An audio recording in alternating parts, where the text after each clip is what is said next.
Hello friends, இன்றைக்கி Karnataka style green pulao recipe தாங்க செஞ்சுருக்கேன். வாங்க எப்படி செய்கிறதுன்னு பார்க்கலாம். பார்க்க எவ்வளோ கலர்ஃபுல்லாக இருக்குது இல்லைங்களா? சாப்பிடவும் அவ்வளோ ருசியாக டேஸ்ட்டாக இருக்குங்க. வாங்க எப்படி செய்கிறதுன்னு பார்ப்போம். அதுக்கு ஒரு மிக்ஸி ஜார் எடுத்து ஒரு கைப்பிடி அளவு புதினா, ஒரு கைப்பிடி அளவு கோரியண்டர் லீவ்ஸ், நம்மளுக்கு காரம் எவ்வளோ வேணுமோ அது போல் ஒரு 3 க்ரீன் சில்லி சேர்க்குறேங்க. நான் இதை நல்ல மைய பேஸ்ட்டாக அரைச்சிக்கணும். ஒரு கப் அளவுக்கு சோயா சங்க்ஸ் எடுத்துருக்கேங்க. அதை வாஷ் பண்ணிவிட்டு ஊற வச்சுக்கிறேன் ஒரு 10 நிமிஷம். டைமில் பீன்ஸ் கேரட்டை கட் பண்ணிக்கலாங்க. ஒரு குக்கரில் ஒரு 5 டேபிள் ஸ்பூன் ஆயில் சேர்த்து அது ஹீட் ஆனதும் மசாலா ஐட்டம் பட்டை, லவங்கம், ஏலக்காய், சோம்பு, ஒரு பிரியாணி இலை, கொஞ்சமாக கஸ்தூரி மேத்தி சேர்த்துருக்கேன். ஒரு ஆனியனை கட் பண்ணி சேர்த்துருக்கேங்க.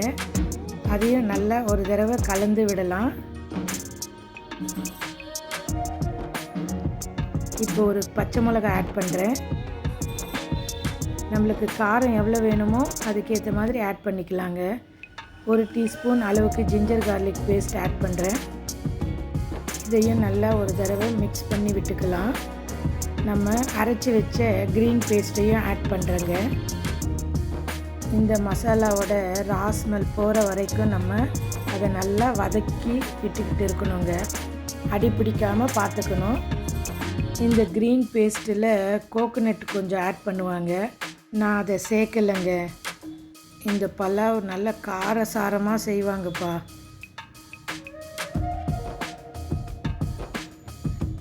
இப்போ ஒரு தக்காளி கட் பண்ணி ஆட் பண்ணுறேன். அதையும் நல்லா ஒரு தடவை கலந்து விட்டு இதுக்கு தேவையான அளவு ஒரு 1/4 டீஸ்பூன் அளவுக்கு டர்மரிக், ஒரு 1/2 டீஸ்பூன் அளவுக்கு கரம் மசாலா, ஒரு டீஸ்பூன் அளவு சால்ட், இதை சேர்த்து நல்லா மிக்ஸ் பண்ணணுங்க. இந்த ஸ்டேஜில் நம்ம கட் பண்ணி வச்சுருக்கிற கேரட், பீன்ஸ் ஆட் பண்ணுறேன். இந்த சோயா சங்க்ஸும் ஆட் பண்ணுறேங்க. இதை ஒரு தடவை கலந்து விட்டு, நான் ஒரு கப்பு ரைஸ் தாங்க எடுத்திருக்கேன். அதனால் நான் 2 கப்பு அளவுக்கு தான் தண்ணி சேர்க்க போகிறேன். இப்போ தண்ணி சேர்க்குறேங்க.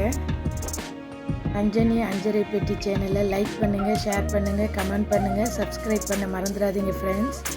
கலந்து விட்டு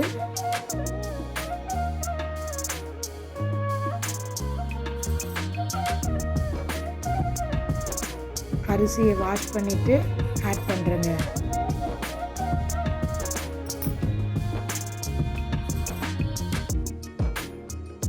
இந்த ஸ்டேஜில் ஒரு டீஸ்பூன் அளவுக்கு கீ சேர்க்குறேங்க. இது ஹோம்மேட் கீங்க, நானே வீட்டில் ரெடி பண்ணுது.